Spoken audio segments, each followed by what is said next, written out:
The whispers started the moment Amelia Turner stepped through the doors of the newly built community hall in Canon City, Colorado, and she heard every single word because sound carried differently in these mountain valleys. It was the spring of 1876, and the town had been buzzing for weeks about the barn dance that would celebrate the completion of their first proper gathering place, a structure built with timber from the surrounding mountains and the combined effort of every able-bodied person for miles around. Amelia had helped too, scrubbing floors and hanging curtains alongside the other women, but she had never expected to actually attend the dance itself. "Poor thing, Mrs." Henderson murmured to her companion, not quite quietly enough. 22 years old and she's never even danced with a man. Can you imagine? "Well, who would ask her?" came the reply. "With that limp and those plain dresses, she's practically invisible." Amelia felt the familiar burn of shame crawl up her neck, but she kept her chin level and continued making her way toward the corner where the refreshment table stood. She had been born with one leg slightly shorter than the other, the result of a difficult birth that had nearly claimed both her and her mother's lives.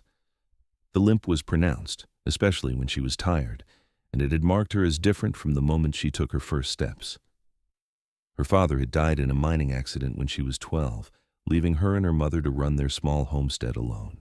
Her mother had passed just last winter from pneumonia, and now Amelia lived by herself, taking in mending and doing laundry for the miners who worked the claims up in the mountains. She hadn't wanted to come tonight. The invitation had been extended to everyone in Canon City and the surrounding areas. But Amelia knew what these gatherings meant for someone like her.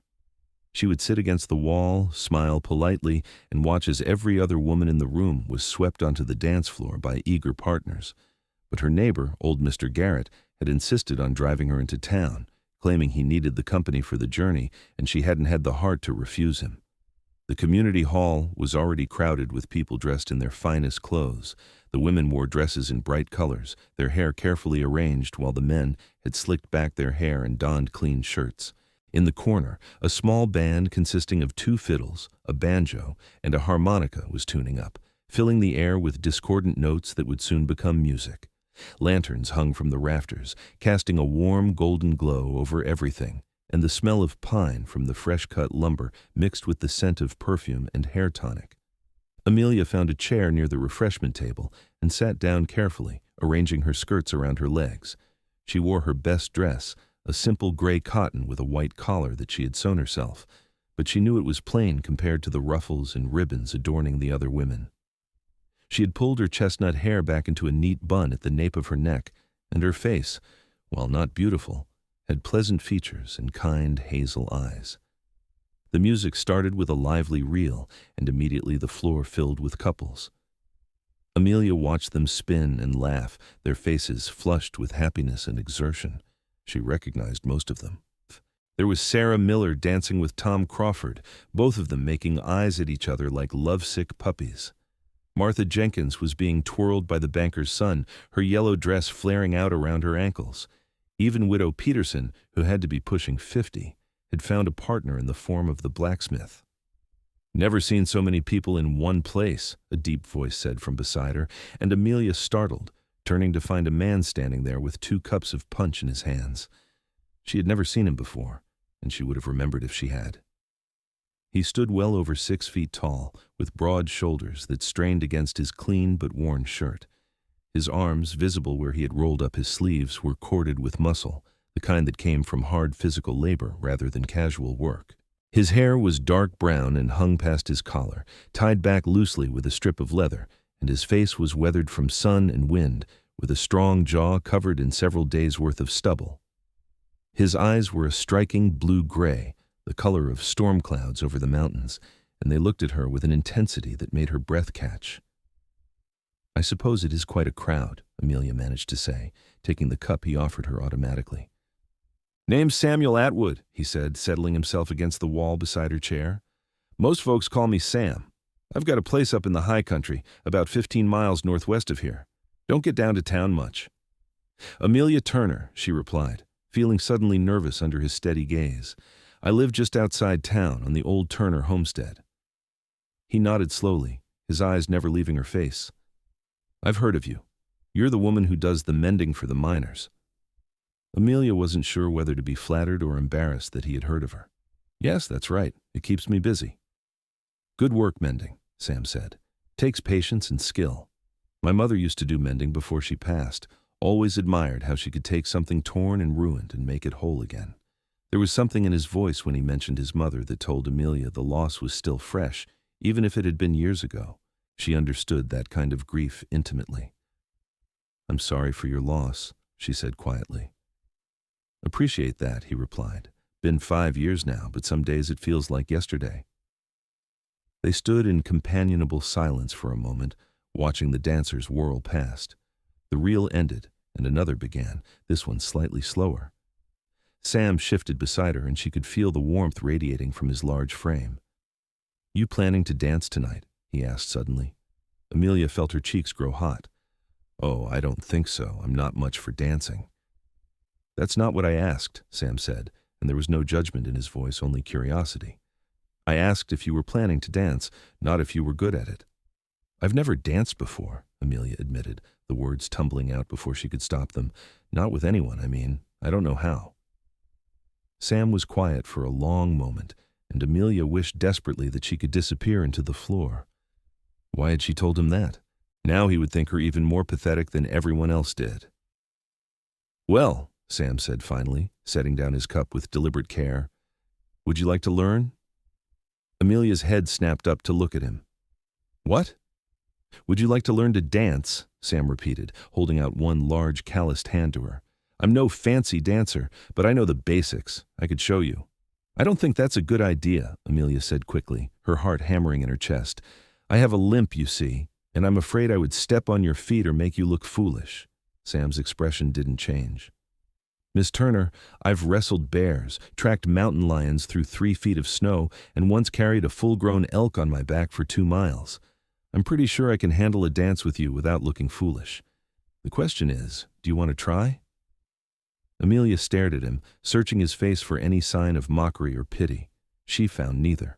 What she saw instead was genuine interest, and a quiet sort of determination that suggested he was not the type of man to give up easily. I suppose I could try, she heard herself say, and then his hand was closing around hers, warm and strong and steady. Sam led her onto the dance floor with surprising gentleness, positioning them at the edge where they would be less likely to collide with other couples. The music was a simple waltz, one that Amelia recognized from hearing it countless times, even if she had never danced to it. Put your hand on my shoulder, Sam instructed, guiding her left hand into position, and I'll hold your other hand, like this. Don't worry about your feet for now. Just feel the rhythm of the music. Amelia did as he said, acutely aware of how small her hand felt in his, how close they were standing. She could smell wood smoke and leather and something else, something clean and masculine that made her head feel light. Now the basic step is just a box, Sam continued, his voice low and calm. We'll go slow. 1, 2, 3. 1, 2, 3. Feel the beat? Amelia nodded, concentrating fiercely. Sam began to move, and she tried to follow, stumbling immediately as her shorter leg failed to keep pace. Easy, Sam said, his hand at her waist steadying her. Don't think about your legs. Think about moving with me, like we're one person, not two. It sounded impossible, but Amelia tried again. This time, she focused on Sam instead of her feet, on the gentle pressure of his hand guiding her, on the warmth of his body so close to hers. To her amazement, she managed 3 steps without stumbling. There you go, Sam said, and she could hear the smile in his voice even though she was staring determinedly at his chest. You're dancing, Miss Turner. They made it through half the waltz before Amelia's leg gave her a sharp twinge, and she stumbled again. Sam caught her easily, his arms strong and sure, and for just a moment she was pressed fully against him, feeling the solid wall of muscle that was his chest, the steady beat of his heart under her cheek. I'm sorry, she gasped, mortified. I told you this was a bad idea. And I told you I could handle it, Sam replied, not letting her go. Dance isn't over yet. You want to finish it? Amelia looked up at him, at those storm cloud eyes that seemed to see right through her, and felt something shift in her chest. Yes, she whispered. Yes, I do. They finished the waltz, moving slowly and carefully around the edge of the dance floor. When the music ended, Amelia expected Sam to release her and return to his place against the wall. Instead, he simply adjusted his grip and waited for the next song to begin. "What are you doing?" Amelia asked, confused. "Dancing with you," Sam said matter-of-factly. "That is why we're here, isn't it?" "But surely you want to dance with someone else," Amelia protested. "Someone who actually knows what they're doing." Sam's expression became serious. "Miss Turner, I came down from my mountain tonight specifically because I heard there was going to be a dance. And I came to this dance specifically because I heard you would be here. So no, I don't want to dance with someone else. I want to dance with you." Amelia felt the world tilt slightly on its axis. "You came here for me, but we've never even met." "I've seen you," Sam said quietly. "3 times now when I've come into town for supplies. The first time was last autumn. You were hanging laundry in your yard and the wind caught a sheet and wrapped it all around you. You laughed while you fought with it, and I thought it was the prettiest sound I'd ever heard. The second time was winter, middle of a snowstorm. You were carrying a basket of mending to the boarding house, and you stopped to help old Mrs. Chen scrape ice off her stoop, even though you were clearly freezing. And the third time was just last month. You were at the general store, and there was a little boy crying because he had dropped his penny and couldn't buy the peppermint stick he wanted. You bought it for him with your own money." Amelia stared at him, speechless. She remembered all 3 of those incidents, but she had never noticed anyone watching her. "I'm not good with words," Sam continued, his ears turning slightly red. "And I'm not the kind of man who knows how to court a woman properly. But I've been thinking about you for months now, and when I heard about this dance, I figured it was my chance to actually talk to you. So I washed up, put on my best shirt, and came down here hoping you would give me the time of day. And here you are, in my arms, learning to dance. So no, Miss Turner, I don't want to dance with anyone else. Not tonight, and if I'm being honest, not ever." The music started again, another waltz, and Sam began to move. Amelia followed automatically, her mind reeling from his confession. A mountain man had been watching her. This enormous, handsome, impossibly masculine man had been thinking about her for months.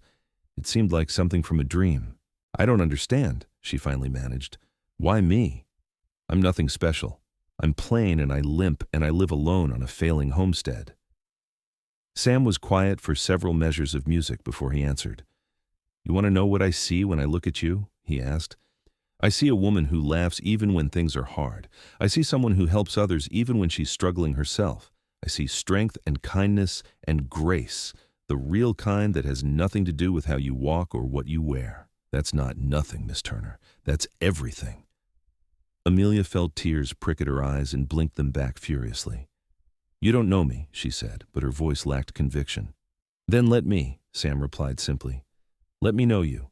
Dance with me tonight, and then maybe you'll let me call on you tomorrow, and the day after that, and the day after that until you're so sick of seeing my face that you'll tell me to get lost." "Despite everything," Amelia laughed, "I don't think I could ever be sick of your face." Sam's expression softened into something warm and wonderful. "Is that a yes?" "Yes," Amelia breathed. "Yes, you can call on me." They danced through the next song, and the one after that. By the 4th dance, Amelia was moving with much more confidence, her body learning to anticipate Sam's movements. Her legs still ached, and she still stumbled occasionally, but Sam never seemed to mind. He simply caught her, steadied her, and continued dancing as if nothing had happened. Around them, the whispers had started up again, but this time they had a different tone. "Is that Samuel Atwood?" someone hissed. "The mountain man? Dancing with Amelia Turner? Well, I never. He hasn't left her side all evening, not once. Look at how he's looking at her, like she's the only woman in the room." Amelia heard all of it, but for once she didn't care. Let them whisper. Let them stare. For the first time in her entire life, she was dancing, held in the arms of a good man who looked at her like she was precious. Nothing else mattered. When the band announced they were taking a break, Sam reluctantly released her and escorted her back to her chair. "Can I get you some more punch?" he asked. "And maybe something to eat? I saw Mrs. Henderson brought her famous apple pie." "That would be lovely, thank you," Amelia said, sinking into the chair gratefully. Her leg was throbbing now, but it was a good kind of pain, the kind that came from actually using it rather than sitting idle. Sam returned a few minutes later with 2 plates of pie, and 2 fresh cups of punch. He settled himself on the floor beside her chair, his long legs stretched out in front of him, apparently unconcerned about sitting on the ground. "Tell me about your place in the mountains," Amelia said, taking a bite of pie. It was delicious, sweet and tart, and perfectly spiced. Sam's face brightened. "It's about 15 miles up the canyon, tucked into a valley near the base of one of the peaks. I've got a good cabin, built it myself out of timber I cut and seasoned. 2 rooms, a stone fireplace, and a covered porch that looks out over the prettiest view you've ever seen. There's a stream that runs right past the property, never freezes completely even in winter. Good hunting and trapping all around. I run a trap line in the cold months, and in spring and summer I do some prospecting, though I'm not looking to get rich, just enough to get by." "It sounds beautiful," Amelia said honestly. "Isolated, but beautiful." "It is isolated," Sam admitted. "Nearest neighbor is 6 miles away. It's just me and the wildlife most of the time. Gets lonely sometimes, especially in winter when the snow is deep and you can't get down to town for weeks at a time. But I've always preferred my own company to crowds of people. At least, I did until recently." "What changed recently?" Amelia asked, though she thought she knew the answer. Sam looked up at her, his storm cloud eyes intense. "I saw a woman with a sheet wrapped around her, laughing in the autumn wind, and suddenly my cabin felt a lot emptier than it ever had before." Amelia's heart did a strange flip in her chest. "Sam," she said softly, but she didn't know how to finish the sentence. I know it's fast," Sam said, setting down his plate. "I know I should probably court you properly for months before saying anything too direct, but I'm not a patient man by nature, and I've already waited half a year to talk to you. So I'm just going to be honest. I'm looking for a wife, Amelia. Someone to share that cabin and that life with. Someone to talk to in the evenings and wake up beside in the mornings. Someone to build a real future with, and I think you might be that someone. But I need to know if you could ever see yourself living that kind of life. If you could ever see yourself living it with me." Amelia set down her own plate with shaking hands. This was moving incredibly fast, faster than anything she had ever experienced. But then again, she was 22 years old and had never even been courted before. Maybe fast was exactly what she needed. "I've lived alone for a year now," she said slowly, choosing her words carefully.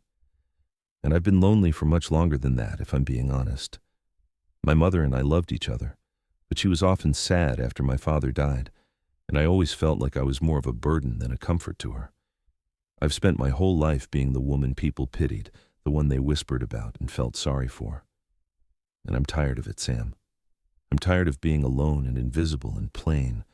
When you asked me to dance tonight, when you held me like I was something valuable, I felt like a different person, like someone worth knowing, like someone who could be happy." She paused, gathering her courage. "So yes, I think I could see myself living that life, and I think I could see myself living it with you. But I need you to understand something. I can't do everything a normal wife could do. My leg limits me. I can't walk long distances without pain, and there are some physical tasks that are just beyond me. If you're looking for someone who can keep up with you in the wilderness, I'm not that woman." Sam reached up and took her hand, his thumb stroking gently across her knuckles. "Amelia, I'm not looking for a workhorse. I'm looking for a partner, someone to share my life with. I can handle the heavy work and the long hikes. What I can't handle is coming home to an empty cabin every night. What I need is someone to talk to, someone to care about, someone who will care about me in return. Your leg doesn't change any of that." "You say that now," Amelia said, voicing her deepest fear. "But what about a year from now, 5 years, when you realize that I truly can't do all the things you need me to do?" Sam stood up smoothly and knelt beside her chair so they were at eye level. "Let me tell you about my father," he said. "He was a trapper like me, spent most of his life in the mountains. When I was 10 years old, he got caught in a rock slide, broke his back. He could still walk, but only with a cane, and he was in pain every single day for the rest of his life. My mother never left his side. She helped him with the things he couldn't do anymore, and she never once complained or made him feel like less of a man. They were partners, right up until the day he died. That's what a real marriage looks like, Amelia. Two people who choose each other every day, no matter what challenges come their way. That's what I'm offering you. That's what I'm asking from you." Amelia felt the tears she had been holding back finally spill over. "I don't know what to say," she whispered. "Say you'll give me a chance," Sam replied. "Say you'll let me court you properly. And if after some time you decide you want to be my wife, then we'll figure out the rest together." "Yes," Amelia said, her voice stronger now. "Yes, I'll give you that chance." Sam's face broke into a wide smile, the first real smile she had seen from him all evening. It transformed his rough features, making him look younger and almost boyish despite his obvious strength. "Good," he said. "That's real good." The band started up again, and Sam stood, offering her his hand once more. "One more dance before we have to stop for the night?" he asked. Amelia took his hand and let him pull her to her feet. Her leg was screaming in protest now, but she didn't care. She would dance with him until she physically couldn't stand anymore. They took their position on the floor, and this time, several people stopped dancing to watch them. Amelia saw Mrs. Henderson's mouth hanging open in shock. She saw Sarah Miller nudging Tom Crawford and pointing. She saw Widow Peterson giving her an approving nod. "They're all staring at us," Amelia murmured as Sam began to lead her through the dance. "Let them stare," Sam replied. "I've got the prettiest woman in the room in my arms. They're probably just jealous."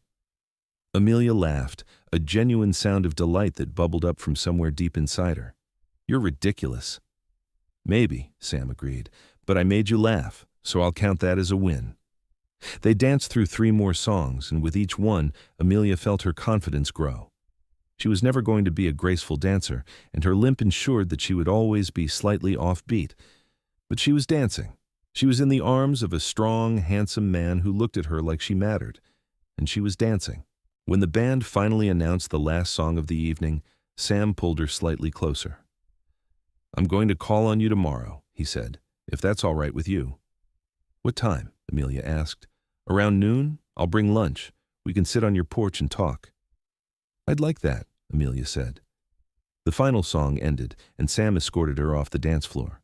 Mr. Garrett was waiting near the door, looking tired but pleased. "Ready to head home, Miss Amelia?" he asked. "Yes, thank you for waiting," Amelia replied.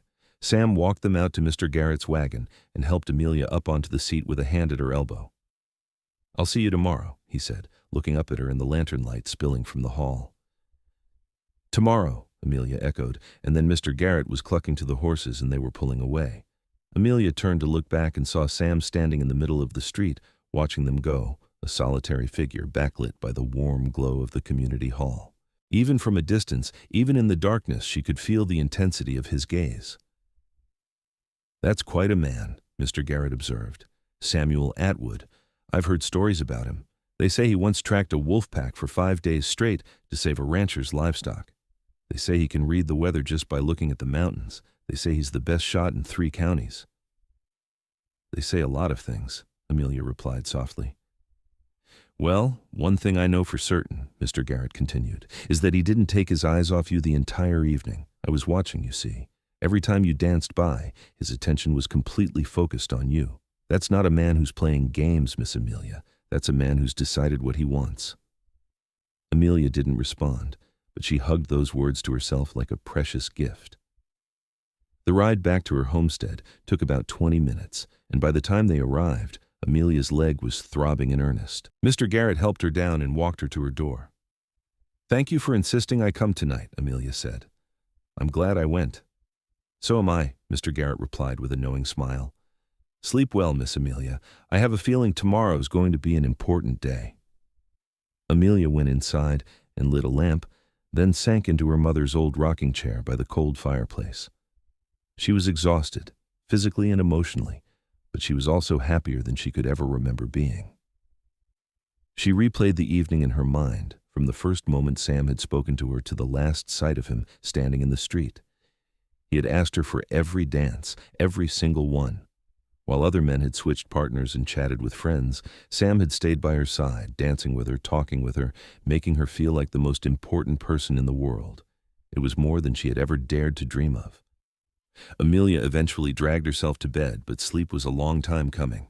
Her mind was too full of storm cloud eyes and strong hands, and a deep voice promising her a future she had never imagined possible.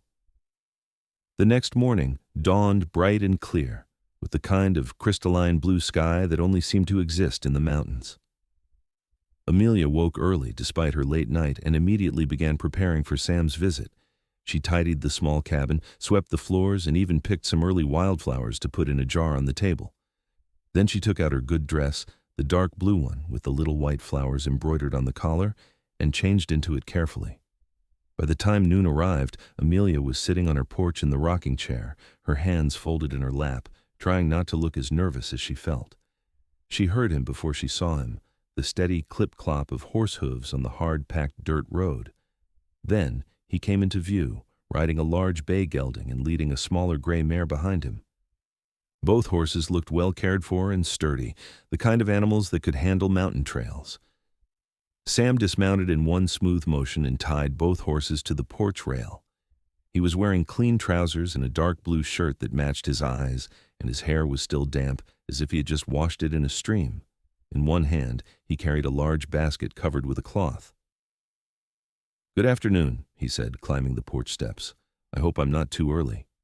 "You're right on time," Amelia replied, standing up. "Would you like to sit out here? It's such a beautiful day." "Out here is perfect," Sam said. He set the basket down on the small table beside her chair and began unpacking it. Out came fresh bread, cheese, cold roasted chicken, apples, and a jar of honey. "Mrs. Chen at the boarding house packed this for me. I told her I needed enough for two, and she loaded me up with enough to feed a family." They settled into chairs and began to eat, the conversation flowing easily between them. Sam told her about his morning, how he'd woken at dawn and spent several hours checking his trapline before riding down to town. Amelia told him about her week, about the mending she was working on, and the vegetable garden she was trying to establish in her small patch of decent soil. "That garden could use some work," Sam observed, looking at the plot of land beside the cabin. "The soil here is too rocky. You'd have better luck if you built up some raised beds and filled them with good soil from near the creek. And you need a fence to keep the deer out, or they'll eat everything before it has a chance to grow." "I know," Amelia admitted, "but building raised beds is beyond my skill, and I can't afford to hire anyone to do it." Sam was quiet for a moment, chewing thoughtfully on a piece of chicken. "What if I did it?" he finally said. "I could come down a couple times a week, help you get things set up properly. Wouldn't take more than a few weeks to get you a good garden going." "I couldn't ask you to do that," Amelia protested. "You have your own work to do." "You didn't ask. I offered," Sam pointed out. "And my work can wait. I'm ahead of schedule on my trapline anyway, and prospecting doesn't start in earnest until later in the summer. I'd like to help you, Amelia, if you'll let me." Amelia studied his face, looking for any sign that he was offering out of pity or obligation. Again, she found neither. What she saw was genuine interest in helping her, in making her life easier. "All right," she said. "Thank you. I'd appreciate the help." Sam's face brightened. "Good. I'll start tomorrow, if that works for you. I'll bring my tools and some lumber I've got stored at my place." They finished their meal, and then Sam asked if she would show him around her property. The homestead wasn't large, just 10 acres total, but it included the cabin, a small barn that was in dire need of repair, and a good stretch of land along a creek. Sam walked the property with a critical eye, pointing out places where the fences needed mending and areas where the land could be better utilized. "You've got good water rights," he said, standing beside the creek. "That's valuable, and the soil near the water is decent. With some work, you could have a good vegetable garden, maybe even some fruit trees in a few years." "I've thought about fruit trees," Amelia admitted, "but I'm not sure I'll be staying here long term. The land taxes are hard to keep up with, and I'm barely getting by with the mending work." Sam turned to look at her, his expression serious. "What would you do if you couldn't keep the place?" Amelia shrugged, trying to appear unconcerned even though the thought terrified her. "Find a room in town, I suppose. Maybe try to get work as a seamstress at the general store or take a position as a housekeeper somewhere." "Is that what you want?" Sam asked. "No," Amelia said honestly. "I want to stay here. This is my home. My parents built this cabin, and I have memories in every corner of it, but wanting something and being able to keep it are two different things." Sam nodded slowly. "How much are the land taxes?" Amelia named the sum, and Sam's eyebrows rose. "That's steep for a small homestead." "The land includes water rights. Amelia explained. That makes it more valuable, apparently. Worth more money to the county. Sam was quiet for a long moment, staring at the creek. I have savings, he finally said. Money I've put aside from trapping and prospecting. It's not a fortune, but it's enough to cover your taxes for several years, if needed. Amelia felt her face flush. I couldn't possibly accept that. I'm not offering to give it to you, Sam said carefully. At least, not exactly. What I'm saying is that if we end up married, which I'm hoping we will, then your problems become my problems. Your homestead would become our homestead. And I'd want to make sure we didn't lose it. Sam, we barely know each other, Amelia said, though her heart was racing.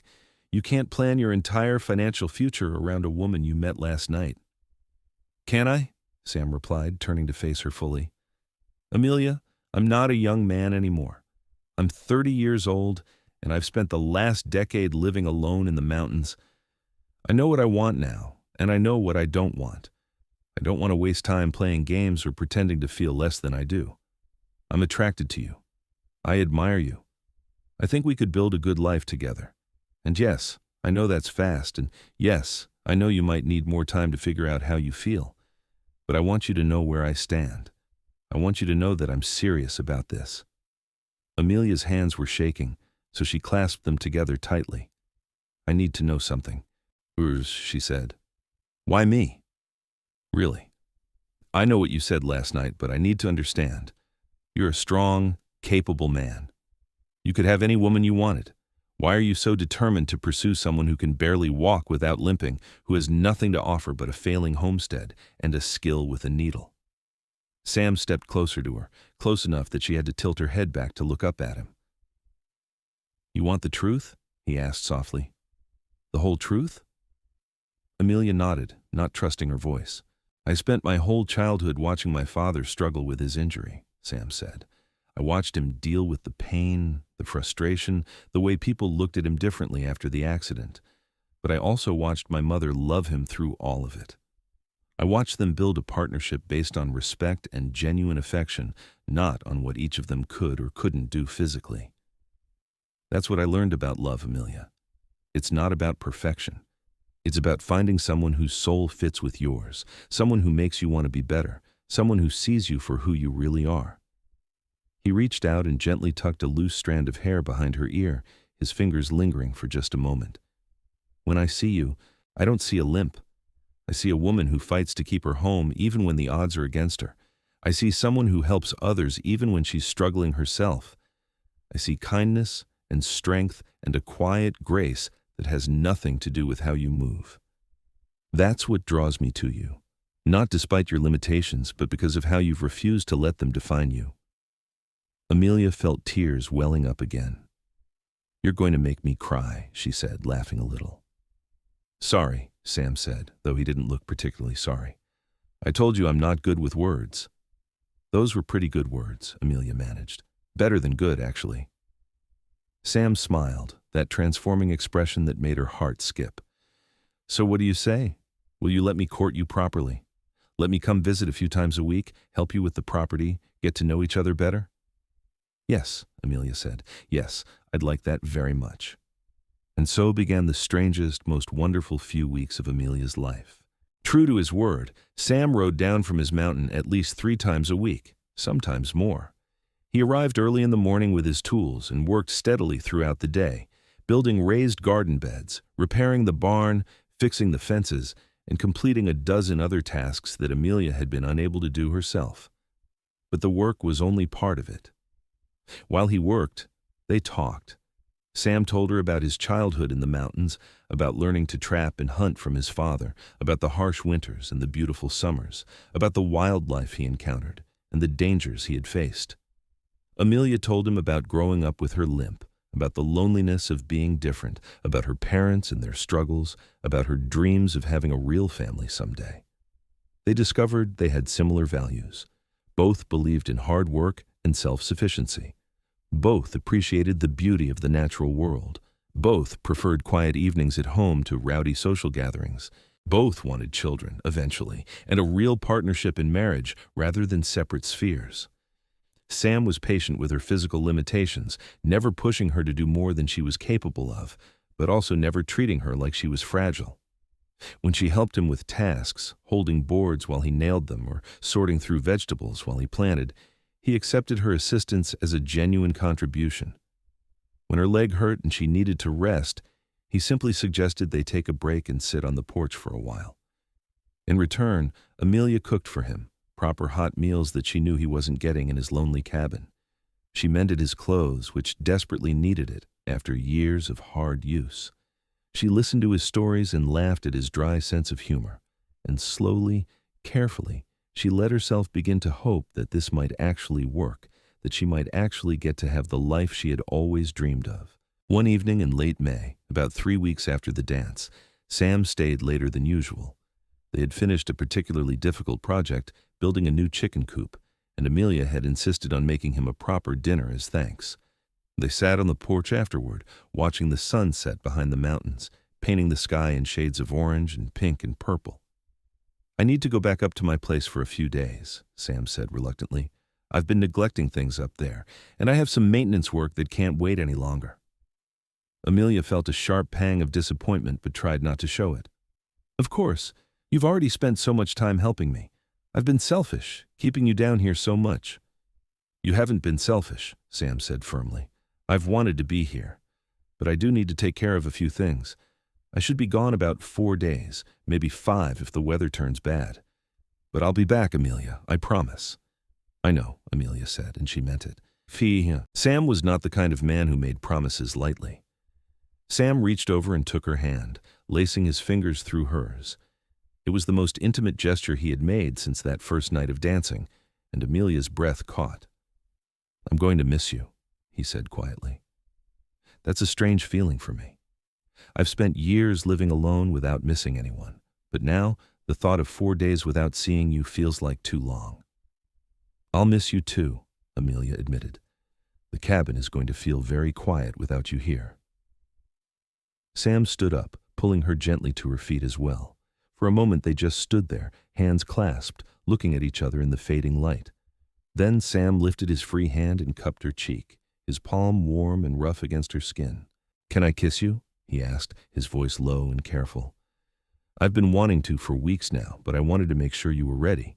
Amelia's heart was pounding so hard she was sure he could hear it. "Yes," she whispered. "Yes, you can kiss me." Sam bent his head slowly, giving her plenty of time to change her mind if she wanted to. But Amelia didn't want to change her mind. She wanted this, wanted him, with an intensity that surprised her. When his lips finally met hers, it was gentle and sweet and perfect. His mouth was warm, his kiss careful, as if she was something precious that he was afraid of breaking. Amelia rose up on her toes, ignoring the protest from her leg, and kissed him back with all the emotion she had been holding inside. Sam made a low sound in his throat and deepened the kiss slightly, his arm coming around her waist to pull her closer. For several long, perfect moments, the world consisted of nothing but the two of them, the warmth of his body against hers, the taste of coffee and honey on his lips, the feeling of being wanted and cherished and safe. When they finally broke apart, both slightly breathless, Sam rested his forehead against hers. "I'm definitely going to miss you," he said, and there was a rough edge to his voice that made Amelia shiver. "Come back soon," Amelia replied. "Please." "I will," Sam promised. 4 days, 5 at most. And then I'm going to ask you something important, so you should spend the time thinking about your answer." "What are you going to ask me?" Amelia wanted to know. Sam smiled and kissed her forehead gently. "You'll find out when I get back, but I think you can probably guess." He left shortly after that, riding off into the gathering darkness with promises to return as soon as possible. Amelia watched until he disappeared from sight, then went back inside her cabin, touching her fingers to her lips and marveling at how much her life had changed in just a few short weeks. The next 4 days passed with agonizing slowness. Amelia threw herself into her work, taking in extra mending and spending long hours in her new garden, tending the vegetables that were already starting to sprout. But nothing could completely distract her from the fact that Sam was gone, and she missed him terribly. She missed his steady presence, his quiet humor, the way he looked at her like she was the only woman in the world. She missed the sound of his voice and the warmth of his smile and the feeling of safety she got whenever he was near. On the afternoon of the 5th day, Amelia was hanging laundry on the line when she heard horses approaching. Her heart leaped, hoping it was Sam returning early, but when she turned around, she saw 3 men she didn't recognize riding into her yard. They were rough-looking individuals with unwashed clothes and hard expressions, the kind of men who made decent people nervous. "Afternoon, miss," the lead rider said, touching the brim of his hat in a mockery of politeness. "We're looking for water for our horses. Mind if we use your creek?" Amelia's instincts were screaming at her that something was wrong, but she forced herself to stay calm. "The creek is public water," she said carefully. "You're welcome to water your horses there." The man smiled, showing yellowed teeth. "Much obliged. Nice little place you got here. You live alone?" Amelia's blood ran cold. "My husband is inside," she lied. "He'll be out in a moment." "That's so?" the man said, his eyes scanning the property. "Funny, I don't see any sign of a man around here. No man-sized boots by the door, no big horse in the barn. Looks to me like you're all alone out here, miss." The other 2 men had dismounted and were spreading out, one moving toward the barn and the other toward the cabin. Amelia realized with growing horror that they weren't just passing through looking for water. They were here to rob her, or worse. "You need to leave," Amelia said, trying to keep her voice steady. "Right now." "Or what?" the lead man asked, dismounting slowly. "You going to make us?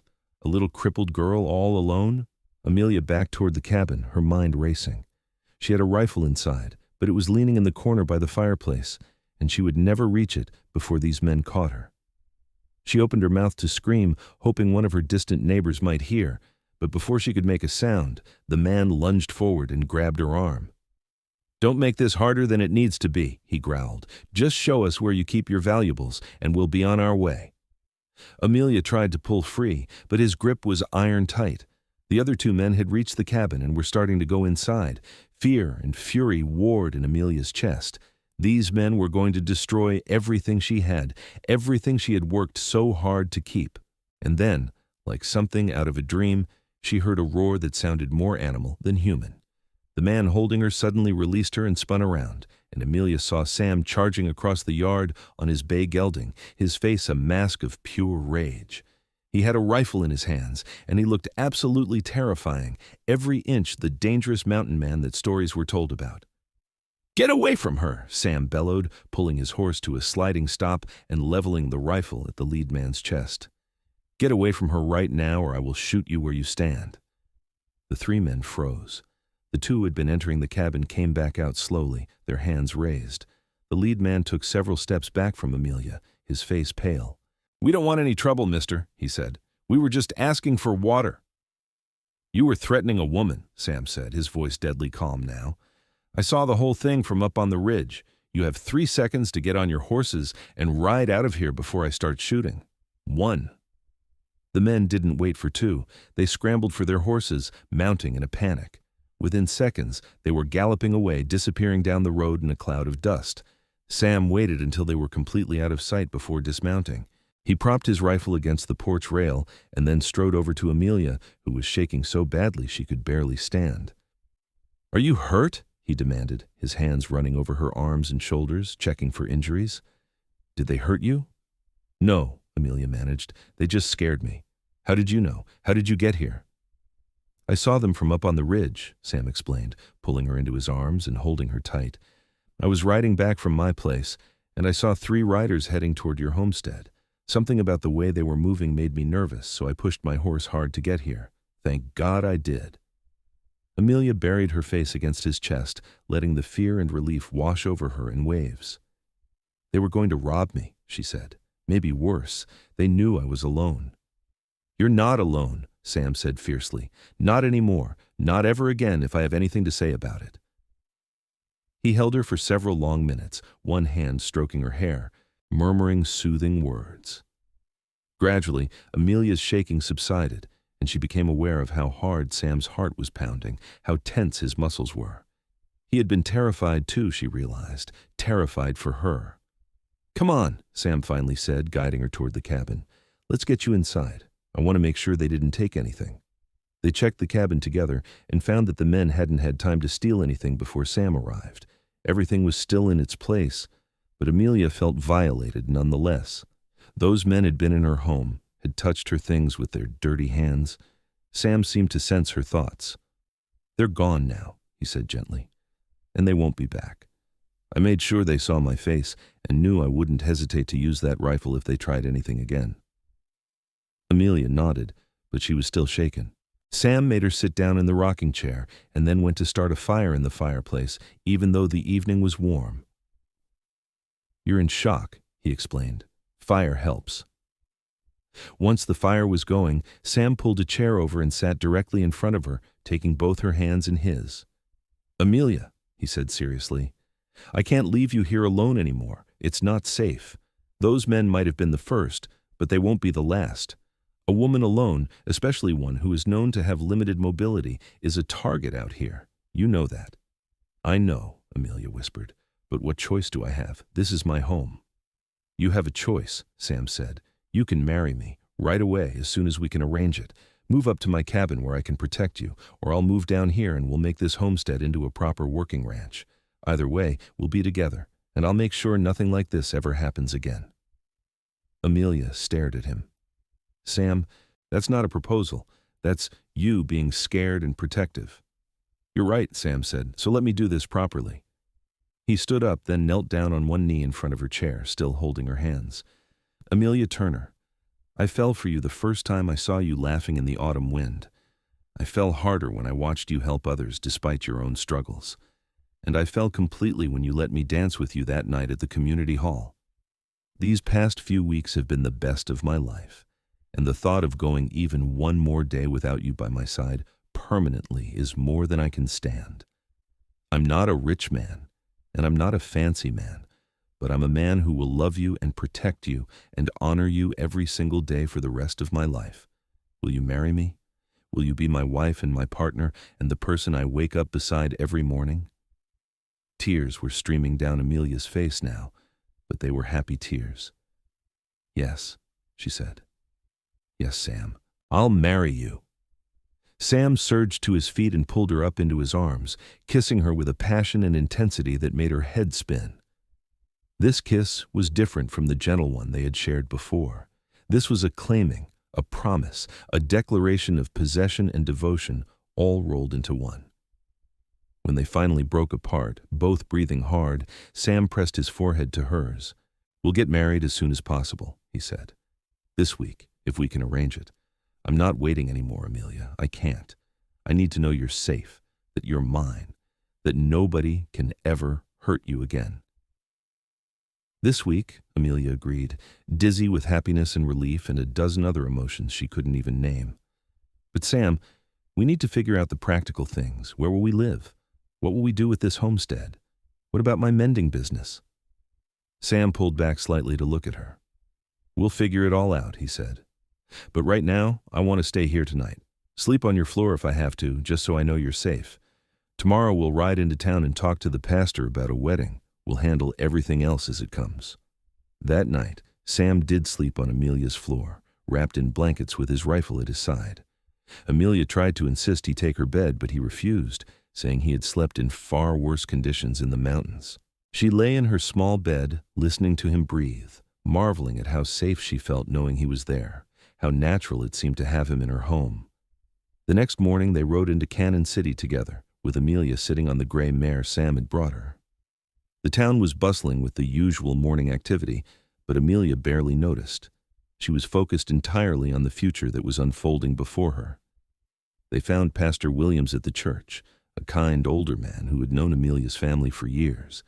He was surprised but delighted by their request to marry as soon as possible. "I can perform the ceremony tomorrow afternoon," he said. "But are you certain you want to rush into this? Marriage is a serious commitment, and you've only known each other a few weeks." "I'm certain," Amelia said firmly. "More certain than I've ever been about anything." "So am I," Sam added. "We're not children, Pastor. We know what we want." Pastor Williams studied them for a long moment, then smiled. "All right, then. Tomorrow afternoon at 2 o'clock. You'll need witnesses. Do you have anyone you'd like to invite?" "Just a few people," Amelia said. "Nothing fancy. We want to keep it simple." They spent the rest of the day making arrangements. Amelia stopped by the general store to let them know she would be taking a break from her mending business for a while.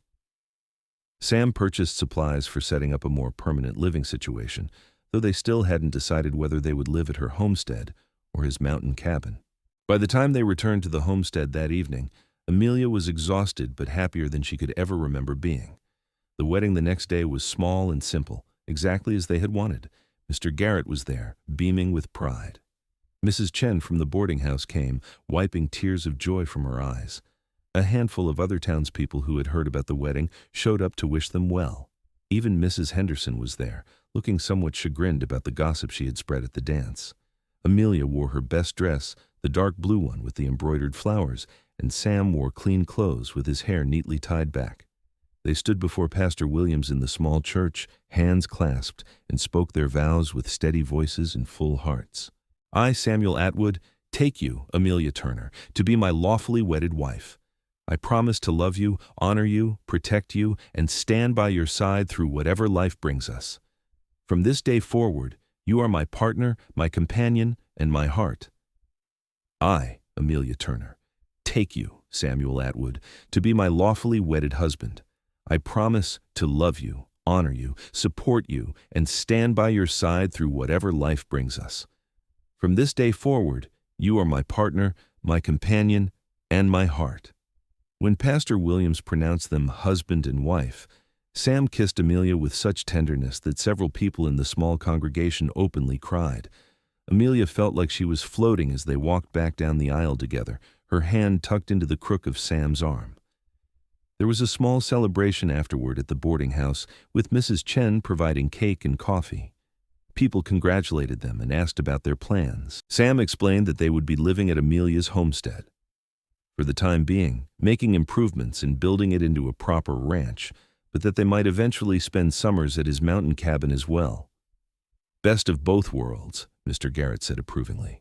The homestead has good water and accessible land, and the mountain cabin provides a retreat when you need solitude. As the celebration wound down, Sam and Amelia prepared to leave. They had decided to spend their wedding night at the homestead, in the cabin that would now be their shared home.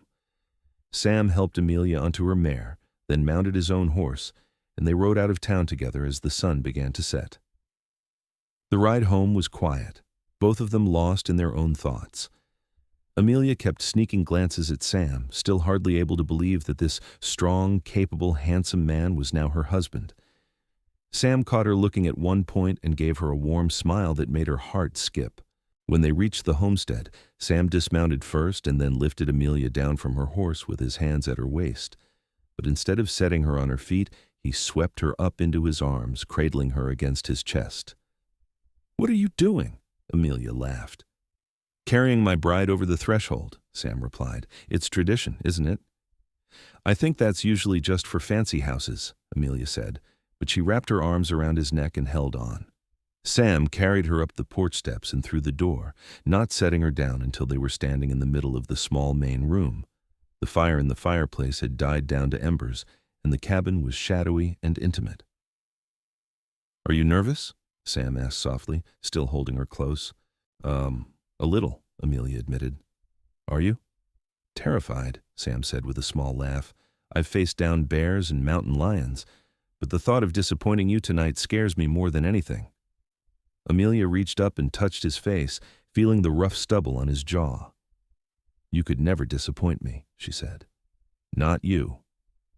Sam caught her hand and pressed a kiss to her palm. "I'll do my best to make this good for you," he promised. "We'll take things slow. If anything doesn't feel right, you tell me and we'll stop, all right?" "All right," Amelia whispered. What followed was tender and slow and more wonderful than Amelia could have imagined. Sam was patient and gentle, taking his time, making sure she was comfortable at every step. There was some awkwardness, as there always is with first times, but there was also laughter and whispered endearments and a growing sense of connection that went beyond the physical. Afterward, they lay tangled together in Amelia's small bed, Sam's large frame barely fitting in the narrow space. He had one arm wrapped around her, holding her close, and Amelia rested her head on his chest, listening to the steady beat of his heart. "I love you," Sam said into the darkness. "I should have said it before now, but I'm saying it now. I love you, Amelia." "I love you too," Amelia replied, the words flowing easily. "I think I started falling in love with you the moment you asked me to dance." Sam tightened his arm around her. "That was the best decision I ever made," he said, "asking you for that first dance." "You asked me for every dance," Amelia reminded him, smiling in the darkness. "The whole town was scandalized." "Let them be scandalized," Sam said. "You were mine from that first dance, even if neither of us knew it yet." They talked for a long time, making plans for their future. Sam wanted to expand the homestead, add more livestock, and maybe try his hand at some small-scale ranching. Amelia wanted to continue her garden and perhaps start selling vegetables at the market in town. They both wanted children, though they agreed to wait a little while to settle into married life first. "We'll make a good life here," Sam said drowsily. "You and me, a real partnership." "Yes," Amelia agreed, already half asleep. "A real partnership." The next few months were a whirlwind of activity and change. True to his word, Sam threw himself into improving the homestead. He repaired the barn completely, built a proper chicken coop, and started constructing additional outbuildings. He purchased several head of cattle and a few pigs, establishing the beginnings of a small ranch.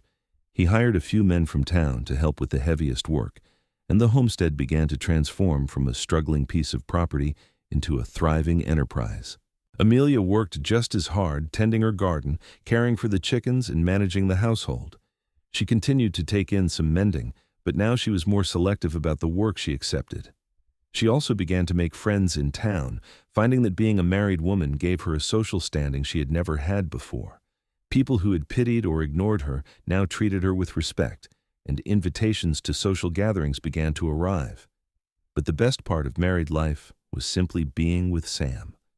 They fell into comfortable routines, working side by side during the day and spending evenings on the porch, talking and watching the sunset. Sam told her stories about his adventures in the mountains, and Amelia shared her dreams for the future. They laughed together, worked together, and slowly built the kind of deep companionship that could only come from truly knowing another person.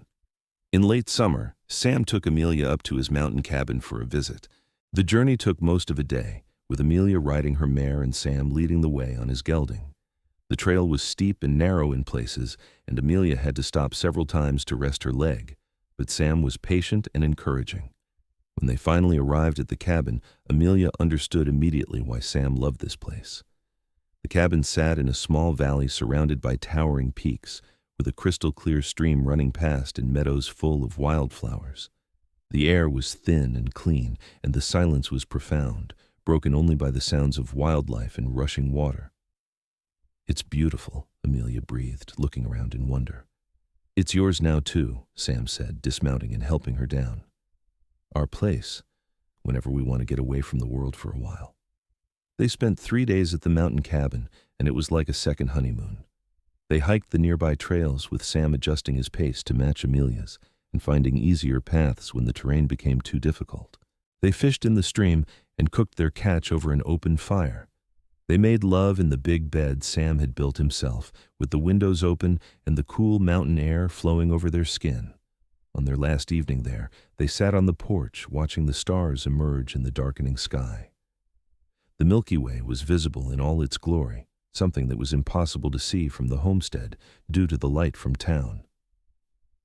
"I want to bring our children here someday," Amelia said softly. "When we have them. I want them to know both worlds, the ranch and the mountains." Sam pulled her closer against his side. "We'll do that," he promised. "Raise them to be strong and independent, to love the land and respect it." "How many children do you want?" Amelia asked curiously. Sam considered. "As many as we're blessed with," he said. 2, 3, 4. I came from a small family, just me and my younger sister who died of fever when she was 5. I always wished I had more siblings. What about you?" "I was an only child too," Amelia said. "I always wanted brothers and sisters, so yes, let's have several. Fill the house with noise and laughter." "Sounds perfect," Sam agreed. When they returned to the homestead, Amelia felt refreshed and ready to face the work ahead.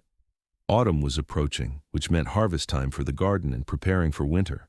Sam began cutting and storing firewood, building up a supply that would see them through even the harshest weather. Amelia canned vegetables and made preserves, filling the small pantry to bursting. In October, on a crisp morning with frost glittering on the grass, Amelia realized she had missed her monthly courses. At first she dismissed it as stress or a fluke, but when another week passed with no sign of them, she began to suspect the truth. She waited another week to be sure, then told Sam one evening over dinner.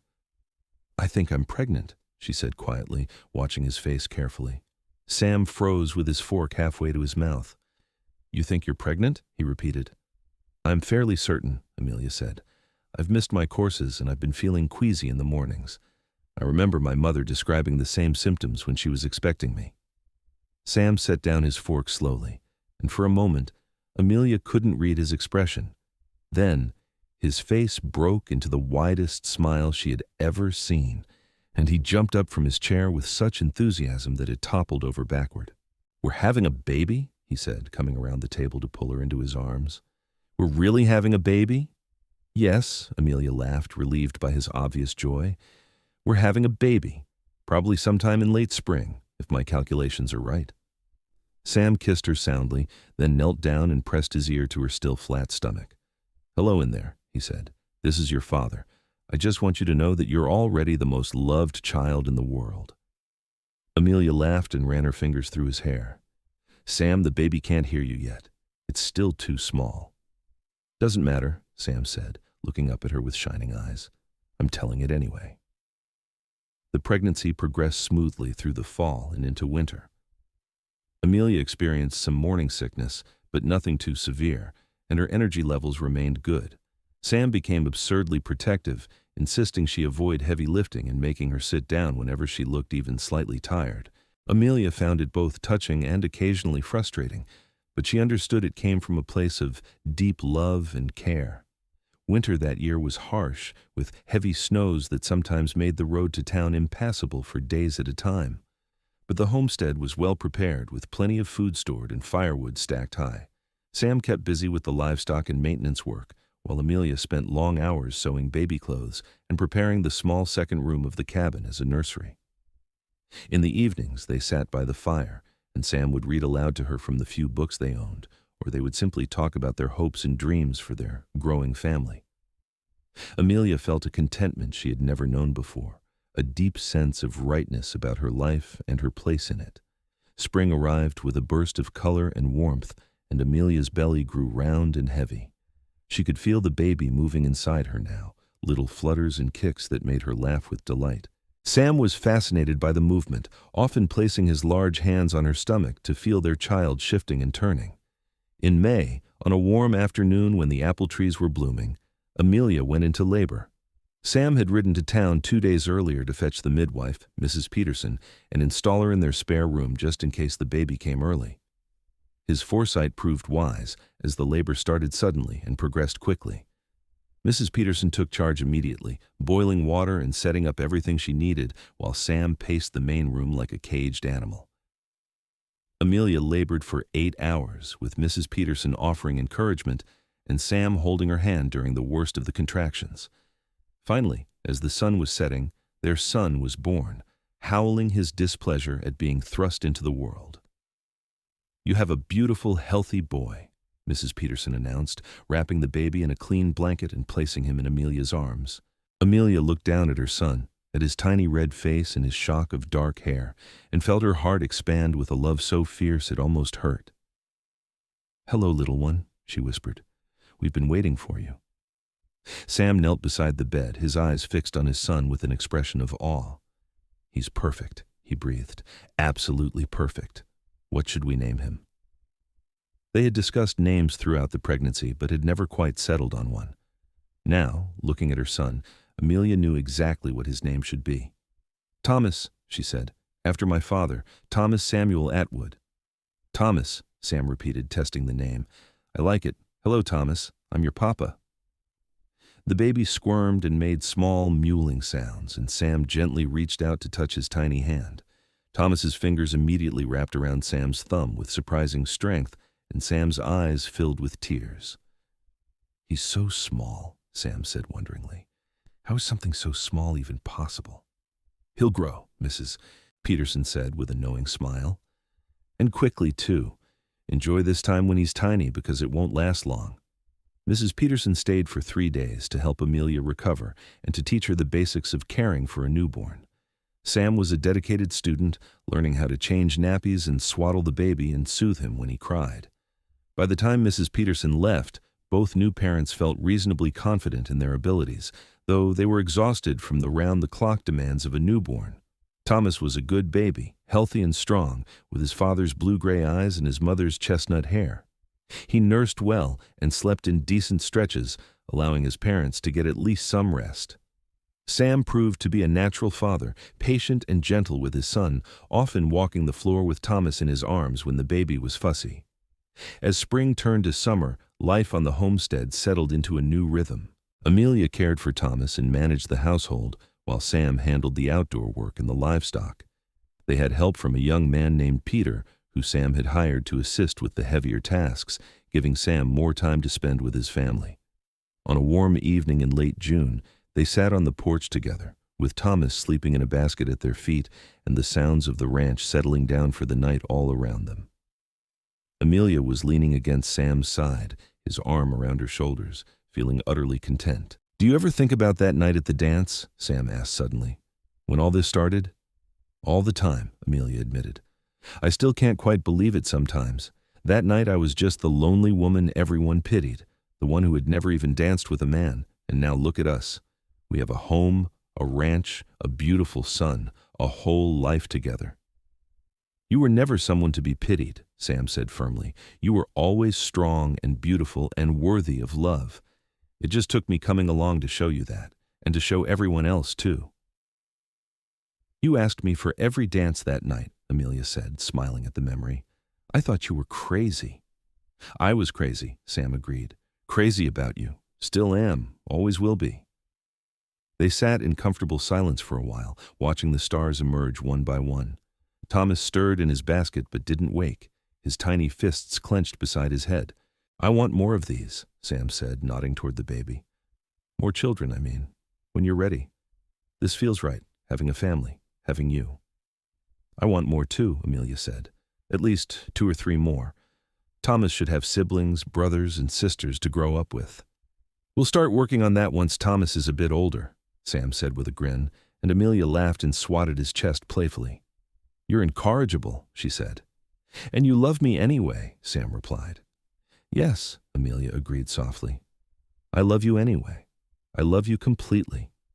Over the next several years, their family and their ranch both grew. Amelia gave birth to a daughter they named Sarah 2 years after Thomas, and then another son named James 2 years after that. The homestead expanded to include more land, more livestock, and several additional buildings. Sam's reputation as a skilled rancher and an honest man spread throughout the region, and people came from miles around to do business with him. Amelia continued to be involved in the community, helping to organize church socials and fundraisers and offering assistance to other women who were struggling. She never forgot what it was like to be on the outside looking in, and she made a point of reaching out to those who seemed lonely or overlooked. Her garden became legendary, producing vegetables so abundant that she sold the surplus at the market in town every week during the growing season. True to their promise, they spent part of every summer at Sam's mountain cabin, bringing the children up to experience the wilderness their father loved. Thomas especially took to the mountains, showing an aptitude for tracking and woodcraft that made Sam burst with pride. Sarah was more interested in the wildflowers and the wildlife, spending hours watching birds and collecting interesting stones. James was still too young to do much more than toddle around the cabin, but he showed signs of being the most adventurous of the 3. Through it all, Sam and Amelia's love for each other only deepened.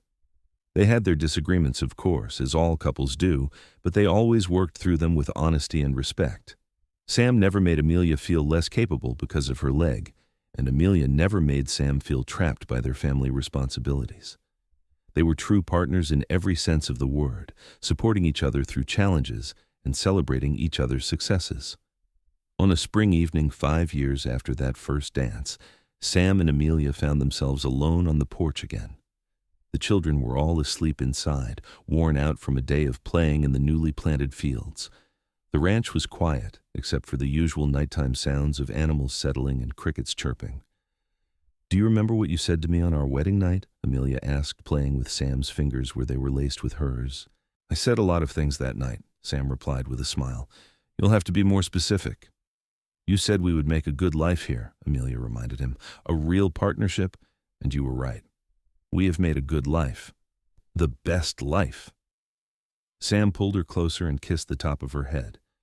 It's only going to get better, he said. We've got years and years ahead of us, you and me and our kids, years of building and growing and loving each other. I never thought I would have this, Amelia confessed.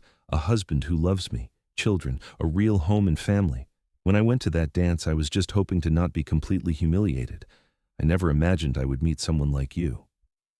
Well, you did, Sam said, and I met you. And we asked each other for every dance, starting that night and continuing every day since. That's what marriage is, isn't it? Choosing each other over and over through all the different dances life throws at us. Amelia smiled, thinking about how profound that simple metaphor was. They had danced through joy and sorrow, through easy times and difficult ones, through the birth of children and the building of a life. And they had done it together, hand in hand, step by step. I'll keep dancing with you, she said, for as long as we both shall live. And I'll keep dancing with you, Sam replied, every single dance, forever. As they sat there in the gathering darkness, surrounded by the life they had built together, Amelia thought back to that lonely woman at the community hall who had never even danced with a man. She seemed like a different person now, someone from another life. The woman Amelia had become was strong and loved and valued, a wife and mother and partner in all things, and it had all started with a mountain man who saw past her limp to the person beneath, who asked her to dance when no one else would, and who kept asking her to dance through every moment of their lives together. It had started with whispers and pity, but it had become a love story for the ages, the kind of story people would tell their grandchildren about someday. Inside the cabin, one of the children stirred and called out for Mama. Amelia started to rise, but Sam gently pushed her back down. I'll get them, he said. You stay here and rest. He disappeared inside, and Amelia heard his low voice soothing whichever child had woken. She smiled to herself, her heart full to overflowing with gratitude and love. This was her life now. This was her family, her home, her future, and it was more than she had ever dared to dream of. The years continued to pass, bringing changes and challenges and joys. Thomas grew tall and strong like his father, eventually taking over much of the ranch work. Sarah became a skilled seamstress and artist, creating beautiful things with her hands. James proved to be a natural horseman, training and breaking horses with a patience and skill that impressed everyone. Amelia and Sam added 2 more children to their family, twin girls named Emma and Grace, who were born when Amelia was 30. The births were difficult, and the doctor warned them that Amelia should not have any more children after this. Sam immediately agreed, saying that he had more blessings than any man deserved already. The twins were identical in appearance, but completely different in personality. Emma was quiet and thoughtful, always reading or drawing.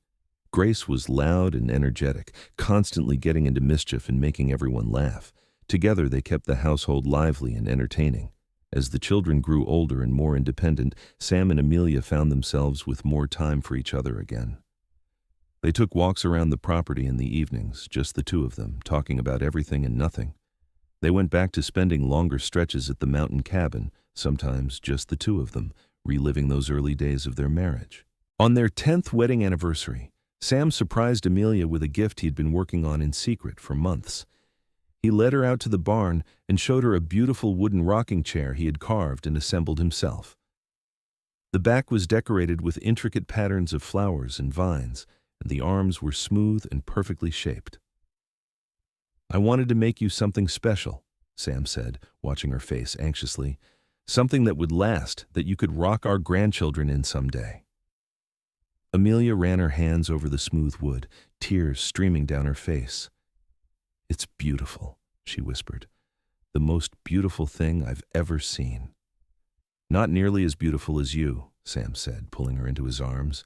Thank you for 10 years of dancing with me, Amelia. Here's to 50 more. 50 more, Amelia agreed, kissing him. At least? They carried the rocking chair up to the cabin and placed it on the porch, right where Amelia's old chair used to sit. She spent many happy hours in that chair over the years, rocking her younger children, watching the older ones play, and simply sitting with Sam as they watched the sunset over their land. The ranch continued to prosper. They added more acreage, more livestock, and eventually built a larger house to accommodate their growing family. The old cabin became a guest house, but they never stopped thinking of it as their first real home together, the place where their life as a married couple had truly begun. Thomas married at 23, bringing home a sweet young woman named Mary who fit into the family perfectly. They had their first child, a son, 9 months later, making Sam and Amelia grandparents for the first time. Sam was absolutely besotted with his grandson, spending hours showing the boy around the ranch and teaching him everything he knew. Sarah married a year later to a schoolteacher from town, and they set up house in Canon City. James showed no signs of settling down, preferring to focus on his horse training business. The twins were still too young for marriage, being only 15, but they were already starting to attract attention from local boys, much to Sam's dismay. On a summer evening when Sam was 45 and Amelia was 37, they sat together on the porch in the gathering darkness, just as they had done thousands of times before. Sam was in his regular chair, and Amelia was in her beautiful rocking chair, gently moving back and forth. Their grandson was asleep inside, visiting for the weekend while his parents attended a cattle sale in Denver. "Can you believe we're grandparents?" Amelia asked, shaking her head in wonder. "It seems like just yesterday we were the young ones starting out." "Time moves fast," Sam agreed, "but I wouldn't change a single moment of it. Well, maybe a few moments. I could have done without that time James broke his arm falling out of the hayloft, or when Grace got sick with fever and we thought we might lose her. But we got through all of it," Amelia said. "Together, that's what matters." Sam reached over and took her hand, lacing their fingers together in the familiar gesture that had become second nature over the years. "Do you remember what the town gossips said about you before we met?" he asked. "They said you had never even danced with a man." Amelia laughed. "I remember. I heard them whispering that night at the dance, and then you came over and asked me to dance, and you kept asking me for every dance that night, and suddenly everything changed." "Everything did change," Sam agreed. "For both of us. You gave me a reason to come down from my mountain. You gave me a family and a purpose and a love that fills every corner of my life. I was alone before you, Amelia. I survived, but I wasn't really living. You taught me how to live. And you taught me that I was worth loving," Amelia said softly. "You saw me when everyone else looked past me. You chose me when no one else would. You gave me confidence and strength and the courage to believe in myself. Everything good in my life came from that first dance with you." They sat in comfortable silence for a while, holding hands and listening to the sounds of the night. In the distance, they could hear the cattle settling down and the horses moving around in the corral. Closer by, they heard an owl hooting and the rustle of some small creature in the grass. "Ah, I love you," Sam said suddenly. "I know I tell you that all the time, but I want you to know I mean it just as much now as I did the first time I said it. Maybe more, because now I know you completely. I know your strengths and your weaknesses, your hopes and your fears, your joys and your sorrows, and I love every single part of you." "I love you too," Amelia replied, "with everything I am. You're the best man I know, Sam, the best husband, the best father, the best partner. I thank God every single day that you walked into that community hall and asked me to dance." "I'll keep asking you to dance," Sam promised, "every day for the rest of our lives." And he did. Even as they grew older, even as Sam's hair turned gray and Amelia's limp became more pronounced, even as their children grew up and moved away and started families of their own, Sam and Amelia kept dancing. Not literally, though they did attend the occasional town dance and shuffle around the floor together. But they kept dancing through life, moving together in perfect synchronization, supporting each other through every step. They saw all 5 of their children married and settled. They welcomed 14 grandchildren into the world, each one loved and cherished. They expanded the ranch into one of the most successful operations in the region. They weathered droughts and harsh winters and economic downturns. They celebrated victories and mourned losses. They grew older together, their love deepening with each passing year. On their 40th wedding anniversary, their children threw them a party at the big house. All 5 children were there with their spouses and children, along with friends and neighbors from all over the county. There was food and music and laughter, and at one point, someone suggested that Sam and Amelia should dance. Sam stood and offered Amelia his hand, just as he had done so many years ago at that first community dance. "May I have this dance?" he asked formally, his eyes twinkling. "Every dance," Amelia replied, taking his hand. "Always." They moved out onto the cleared space that served as a dance floor, and the crowd parted to give them room. The music started, a slow waltz, and Sam pulled Amelia into his arms. She was 62 now, and he was 70, and neither of them moved as easily as they once had. But they moved together, swaying gently to the music, and to everyone watching it was the most romantic thing they had ever seen. "We made it," Sam whispered in Amelia's ear. 40 years, and I love you more now than I did on our wedding day." "We did make it," Amelia agreed, "and I love you just as much, more, always more." When the song ended, their family and friends broke into applause. Sam and Amelia stood together in the middle of the room, holding each other, and felt the overwhelming love and support of everyone around them. This was what they had built together, starting from that one night when a lonely woman who had never danced met a mountain man who saw her true worth. As the party continued around them, Amelia leaned her head against Sam's chest and listened to the steady beat of his heart. It was the same sound she had heard on their wedding night, the same sound that had comforted her through difficult times and celebrated with her during joyful ones. It was the sound of home, of safety, of love. "Thank you," she whispered. "For what?" Sam asked. "For asking me to dance," Amelia said.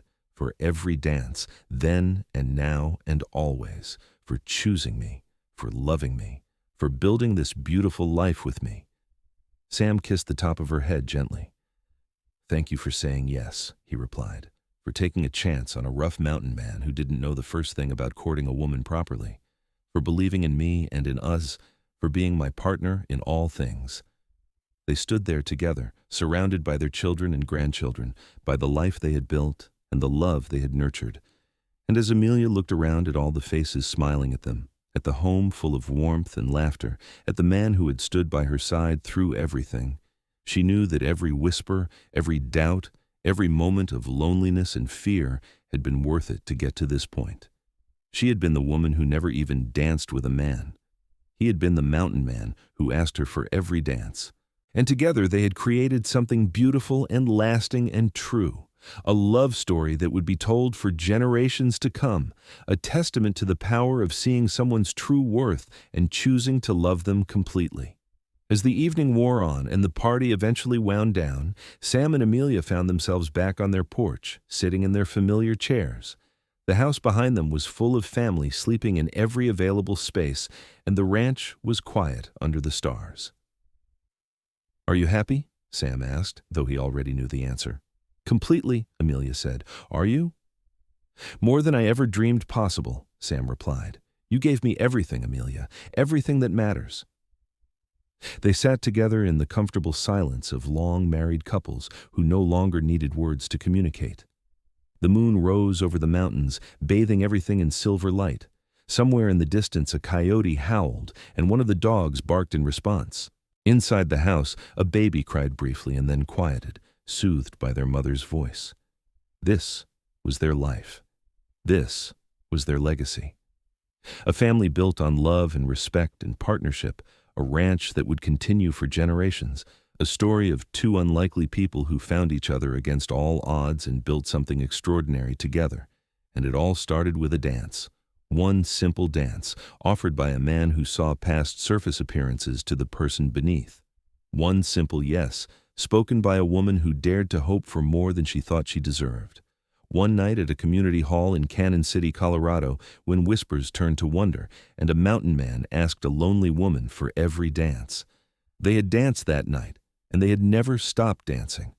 Through 40 years of marriage, through 5 children and 14 grandchildren, through joys and sorrows and everything in between, they had danced together, and they would keep dancing for as long as they both had breath in their bodies and love in their hearts.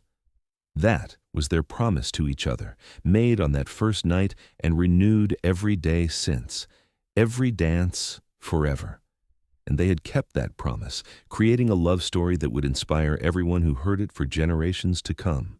As the stars wheeled overhead and the night deepened around them, Sam and Amelia Atwood sat hand in hand on their porch. Two souls perfectly matched, two hearts beating as one. They had found each other, chosen each other, and built a life together that exceeded their wildest dreams.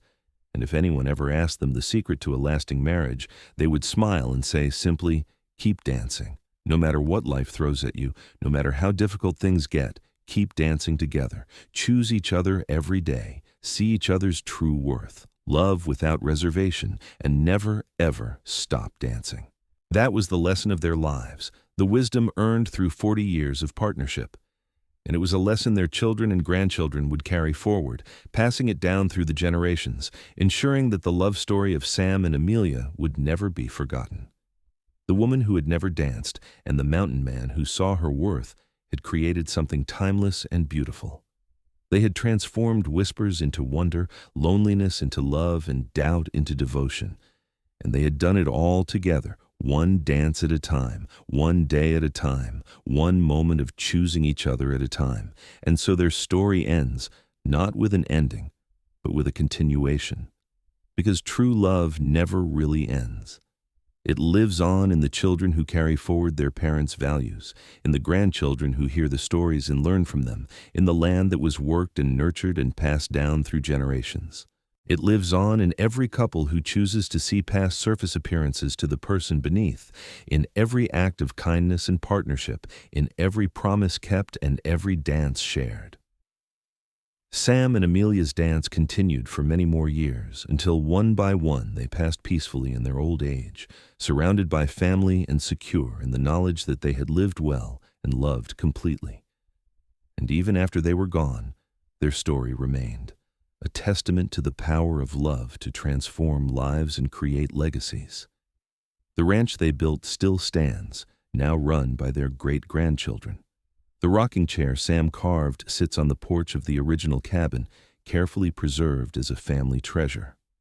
And in Canon City, Colorado, there is still talk of the dance where the mountain man asked the lonely woman for every dance and started a love story that would last forever. That is the ending and the beginning and the eternal dance that continues still.